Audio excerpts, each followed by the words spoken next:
We all know of Sandy Hook, Virginia Tech, and the Columbine massacres in US schools and colleges. And while horrendous as they were, none of them can match what happened in Bath, Michigan on May the 18th, 1927.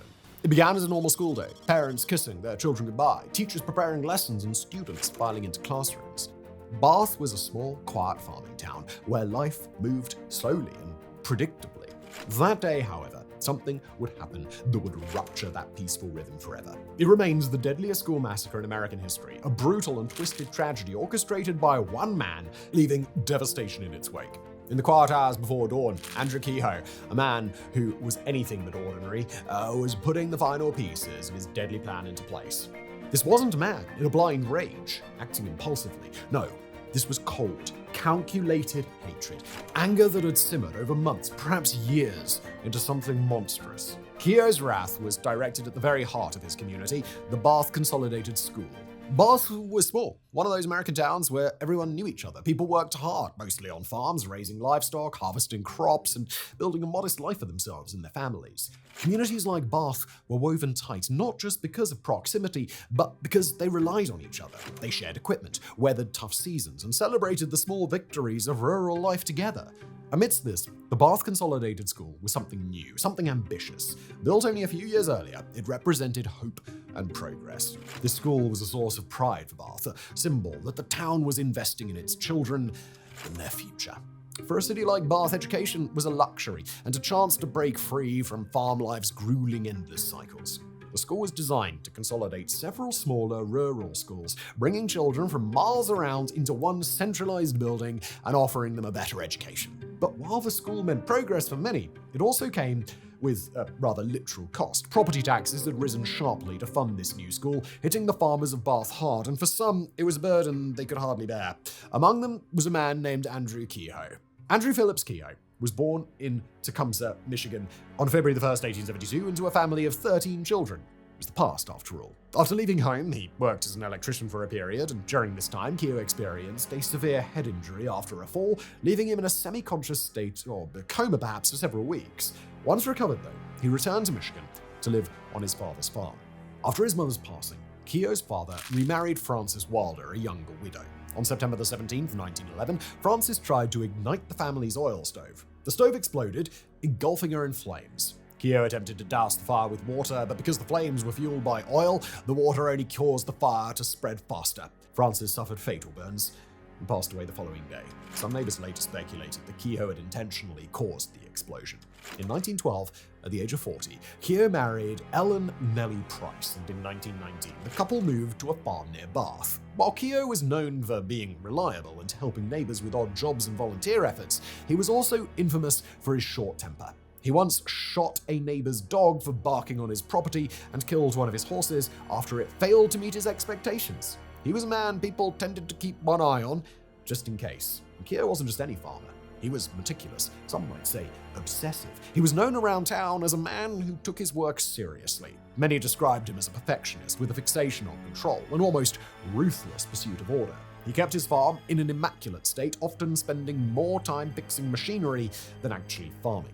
But Kehoe's life wasn't as pristine as his well-oiled machines. Financial strain was bearing down on him, and the new school tax had only made things worse. Ironically, considering how it all played out, he had a hand in the institution that he came to despise, which only intensified his hatred. Kehoe was a member of the school board and had played a major role in having the school approved, though he had always firmly stated his opposition to higher taxes. Kehoe's descent into darkness was spread over several years, and gradually, something dark and twisted took root inside him. In 1926, he lost an election for township clerk, which many agreed he took badly, a damnation of his character and prestige. Rising taxes and mounting debt were like fuel to a fire, and by the start of 1927, he was informed that his mortgage would be foreclosed. It was a thumping final nail in the coffin for a man who prided himself on doing things well. Nellie Kehoe had also become chronically ill with what resembled tuberculosis, for which there was no effective treatment or cure at the time. Her frequent hospital stays may have contributed to the family's debt, and Kehoe completely ceased making any effort to pay his mortgage or homeowner's insurance payments. But it wasn't just about money. Kehoe's pride and sense of control were slipping away, and he couldn't stand it. He was a man who was used to perfection, to things going exactly as he wanted. But now things were spiraling, and he blamed everyone but himself. People in Bath knew Kehoe wasn't exactly friendly, but no one could have guessed what was happening in his mind. He was quiet and secretive, and even those closest to him found him hard to read. Kehoe became even more withdrawn, and his interactions with neighbors were often short and tense. There were whispers about his temper and how he kept to himself, but small towns were full of rumors.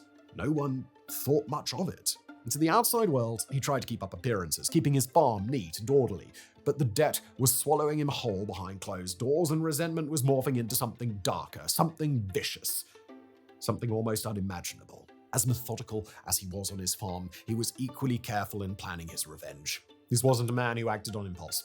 He calculated, he prepared. Thanks to his position on the board, he knew every inch of that school, every hallway, every hidden corner. A terrible plan was forming.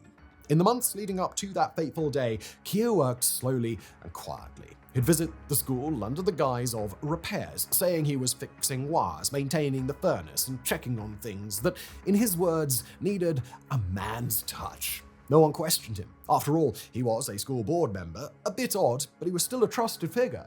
But each visit had a hidden purpose. Each hour spent in the school's basement was spent placing explosives, concealing wires, and ensuring everything was in place for the grand plan that only he knew of.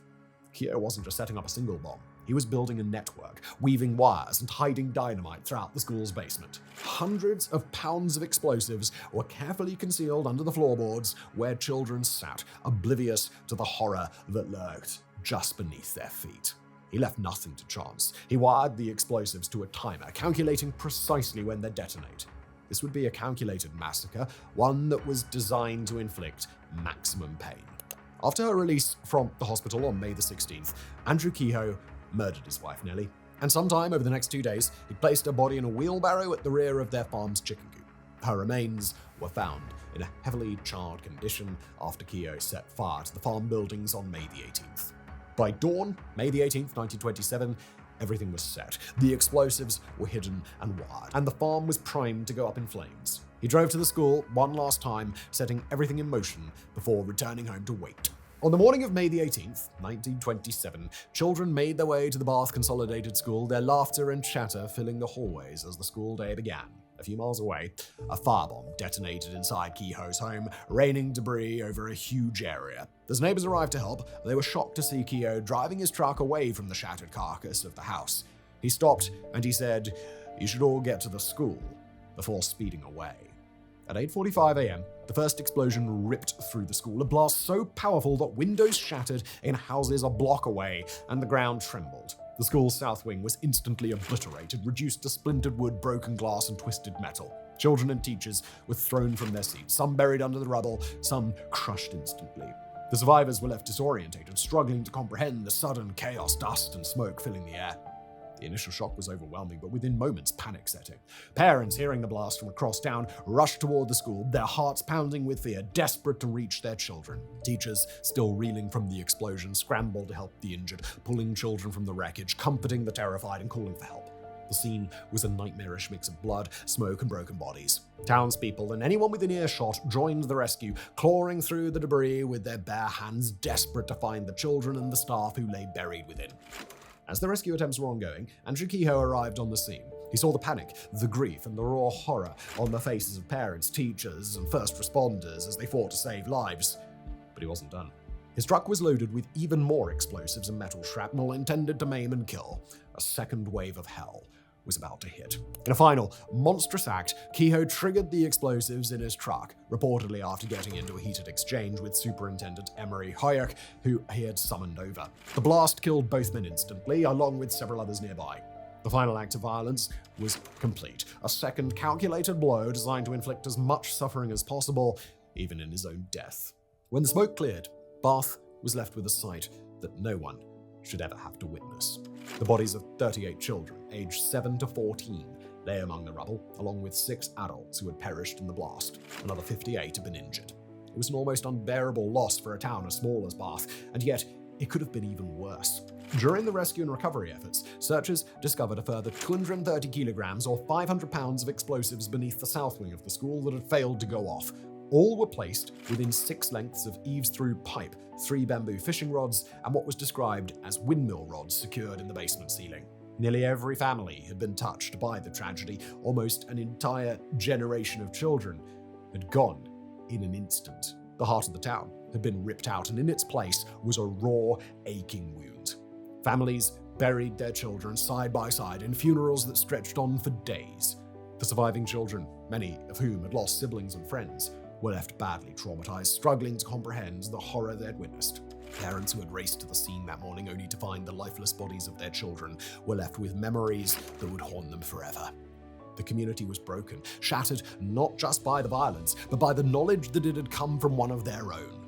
The Bath school disaster quickly made headlines across the country, and soon the entire nation knew the horror that had unfolded in Michigan. There were no words to fully capture the magnitude of what had happened, no straightforward explanations to offer comfort.